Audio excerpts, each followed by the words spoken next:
一位年近70的老人被发现惨死在了工作岗位上。案发现场没有丢失贵重物品，也没有找到相应的证据，能了解到的只有来自一位目击者的证词。本以为案件的进展应该会很顺利，但实际调查过程中却遇到了很多困难。通过深入挖掘和一些其他线索，警方逐渐拼凑出了事情的真相。原来这位和蔼可亲的老人是被最亲近的人害死的。那么究竟发生了什么？接下来让我们走进这起案件。大家好，我是大熊。今天分享的案例发生在美国德克萨斯州沃斯堡，这里位于德州东北部，距离达拉斯约50公里，常住人口大概9万5千人，是该州人口第3大县塔兰特县的县府所在地。沃斯堡被称为牛仔与文化之城，西部最开始的地方。早期经济产业主要为家畜业和石油行业，如今沃斯堡已经发展成了德州最佳生活和商业城市之一，以丰富的西部文化和高科技产业成为了一座理想的学习和工作城市。主人公安妮塔·福克斯出生于1945年1月3日，案发时69岁。安妮塔是个向往自由、无拘无束的女性，在嫁给旅行家丈夫阿尔·福克斯以后，两人一直过着四海为家的生活。安妮塔和丈夫崇尚吉普赛文化，从年轻时就一直四处旅行。他们冬天会到气候温暖的南方城市，夏天则会跑到较为凉爽的北方。他们以房车为家，靠在当地做一些零工维持生计。结婚的几十年里，这对夫妇共育有2女1男3个孩子。2个女儿在成家后都结束了四处漂泊的生活，只有小儿子艾尔还跟着父母一起旅行。2001年，安妮塔的丈夫在德州去世，之后她结束了旅行生活，一直和儿子儿媳住在当地一处拖车公园里。由于安妮塔和丈夫在年轻时没有攒下积蓄，所以年近70的她还要继续打工维持生活。安妮塔在沃斯堡一处高档社区帮雇主打扫卫生，闲暇时也会在家帮忙带带孩子。虽然日子过得不算富裕，但养活自己也完全足够了。然而这种平静的生活并没有持续太久，这位和蔼友善的老人就被一场策划已久的阴谋夺走了宝贵的生命。2014年9月23日，一个温暖的秋日上午，当地警局接到了一通慌张的报警电话。911, where's the emergency? I just got here to this house where I wanted to plant, and I found a lady dead on the floor with blood all over the place. Could you tell us she was breathing? No, she has blood all over the place. Okay, hold on just a moment. I need you to get out of the house. Okay? Yes. 接到报警后，警方很快来到现场，在一处高档住宅的大厅里，他们发现了安妮塔的尸体。被发现时，安妮塔衣着完整，仰面倒在了地上，她的头部有多处钝器击打的痕迹，全身遍布着大量刀伤。飞溅到墙上的血迹和胳膊上留下的防御伤口表明，凶残的歹徒对安妮塔实施了难以想象的伤害。案发现场没有丢失贵重物品，也没有发现凶手留下的生物证据，因此警方判断这名歹徒可能是个惯犯，犯罪动机不是抢劫，一定是奔着安妮塔来的。此时接到消息的房主南希也赶到现场，警方首先对他进行了询问。南希表示，他和安妮塔已经合作很长时间了，安妮塔有家里的备用钥匙，每周二上午11点都会来这里打扫卫生。平时除了工作以外，他们之间没有任何交际，所以他并不清楚安妮塔的个人生活，也无法提供有价值的线索。谈话结束后，警方又对报警人贝妮塔进行了询问。贝妮塔是南希的管家，他表示上午11点左右注意到附近有一辆银色皮卡车，这辆皮卡车上绑着一把梯子，驾驶室里坐着一名看起来像是维修工模样的男人。由于隔着汽车玻璃，他没有看清楚这名男子的具体样貌。当时他还感觉有些纳闷，通常家里来新工人，雇主南希都会提前给他通知，所以在没有接到维修通知的情况下，他特地留意了这辆皮卡车。几分钟后，一名满头白发、身材肥胖的男子提着一个水桶匆匆走出了南希的家。在坐上汽车后，这2名男子就迅速离开了。事后他越想越不对劲，认为这名提着水桶的男子可能是个小偷，于是就想着进入房间检查一下。结果刚一进门，他就在大厅里发现了安妮塔的尸体。管家贝妮塔的描述立刻引起了警方的注意，他们认为这名提着水桶的男子很可能就是凶手。趁着贝妮塔的记忆还很清楚，警方找来了画像师，还原了该名男子的样貌，随后又通过辨别汽车的方式确定了男子乘坐皮卡车的具体型号。拿到这些材料后，警方找到了安妮塔的儿子艾尔。艾尔在看完画像后并不清楚男子的身份，但他却对男子乘坐的皮卡车记忆犹新。艾尔表示，这辆皮卡车曾经在他家附近出现过。一开始他并没有在意，但见得多了，他就认为自己家应该是被小偷盯上了。为了防止家中财产受到损失，他趁车主不注意，偷偷拍下了汽车的照片。警方看到艾尔抓拍的照片后，一眼就认出了这辆皮卡车就是画像中男子乘坐的那辆。不过由于画质比较模糊，他们只能看清楚车牌的后3位，前面的数字根本看不清楚。警方又让艾尔仔细回想，谁有可能会对他的母亲下此毒手。艾尔经过认真回想后，没有想到任何可疑人员，但他提到安妮塔有一份100万美元的人寿保险。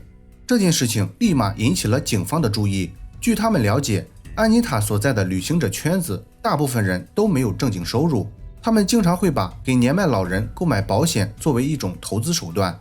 这些人通常会伪造体检证明和夸大收入的方式骗取保险公司的信任。等被投保的老人意外或自然去世的时候，他们就会收到一笔不菲的赔偿。所以这是一个巨大的犯罪动机。于是警方决定就从保险方面开始调查。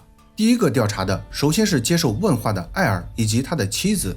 艾尔在案发时一直在工地工作，很多人都可以证明他没有离开过。艾尔的妻子也有相应的不在场证明，所以警方首先排除了艾尔夫妇的作案嫌疑。接下来警方又对安妮塔的女儿和女婿进行了调查。他们了解到安妮塔的二女儿吉娜和女婿保罗一直与家里的关系很紧张，于是警方又对他们进行了询问。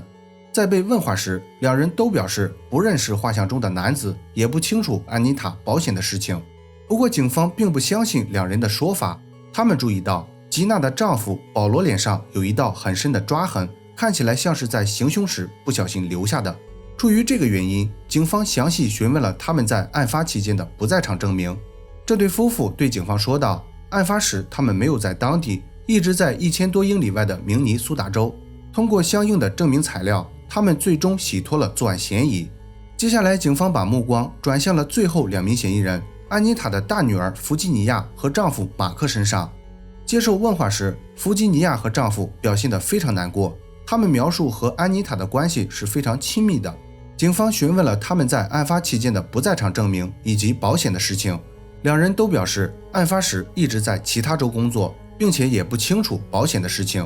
接着警方又拿出了嫌疑人的画像让他们辨别，两人在看过后都表示不清楚这名嫌疑人的身份。由于在弗吉尼亚和马克身上没有发现任何异常，也没有找到可用线索，所以在结束对话后，警方就让他们离开了。令人意想不到的是，两人在离开后没多久，马克又独自跑了回来。他一脸真诚地对警方说道，刚才问话时他撒谎了，实际上他知道保险的事情。马克表示，岳母安妮塔的保险是在他的建议下购买的，他和小舅子艾尔给安妮塔合买了一份100万美元的人寿保险，保险费用由两人一起承担。后来他和妻子为了能多拿一部分赔偿，又瞒着所有人偷偷追加了400万美元的保额，这部分费用全部由他自己承担。这些保险费用加在一起，每月就要花费4-5千美元，这对他来说是一笔非常大的支出。在投保了一段时间后，他的财务状况就出现了问题。为了缓解经济压力，他又把部分保单通过某种运作方式转让给了一名叫帕特里克的朋友。至于为什么一开始没有说出实情，完全是担心小舅子艾尔知道后会向他索要这部分赔偿。马克的说法引起了警方的注意，尽管他提供了重要线索，也表现得非常真诚，但在没有抓到凶手之前，警方还是对他进行了测谎。通过一问一答的方式，马克顺利通过了测试，这下警方才相信了他的说法。现在警方有了一位新的嫌疑人帕特里克，尽管他的长相与画像中的男子并不相似，但警方还是决定找到他了解情况。帕特里克是一位商人，常年在全国各地出差。警方费了好大力气才在南卡罗来纳州找到了他。在对帕特里克问话时，他声称对安妮塔的事情一无所知。为了证实自己的说法，他主动提供了不在场证明。案发期间，帕特里克一直在忙着儿子的婚礼，很多人都能证明他没有离开过。由于没有任何证据表明他与这起案件有直接关系，所以警方暂时排除了他的作案嫌疑。随着时间一天天的流逝，直到安妮塔下葬的那天，警方也没有找到凶手的任何踪迹。就在案件的调查开始变得毫无进展的时候，一项关键性的证据落到了警方的手里。在调查期间，技术部门一直在想办法让那张模糊的照片变得清晰。通过各种努力，他们最终看清了皮卡车上的车牌。车牌信息显示，这辆皮卡车属于一名叫伯纳德的男子。经调查，伯纳德是接受过问话的保险受益人帕特里克的侄子，而且他的父亲杰拉德看起来和画像中的男人几乎一模一样。此时警方有理由怀疑杰拉德父子很可能与这起案件有关，他们需要尽快找到这对父子了解情况。在交管部门的配合下，一天后他们就在一个路口找到了正驾驶皮卡车等待红灯的伯纳德。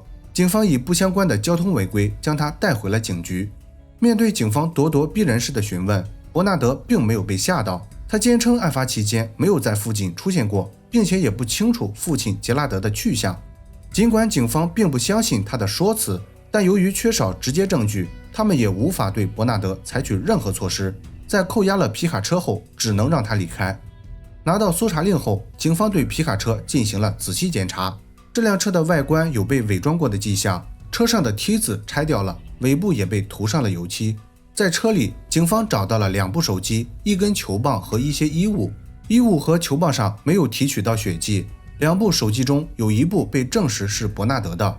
手机基站位置显示，案发时他在安妮塔工作的地方出现过。掌握了相关证据后，警方打算再次找到伯纳德，让他做出解释。不过这时伯纳德的电话再也打不通了，他的父亲杰拉德也一直下落不明。在对这对父子调查的过程中，警方又了解到了一些其他线索。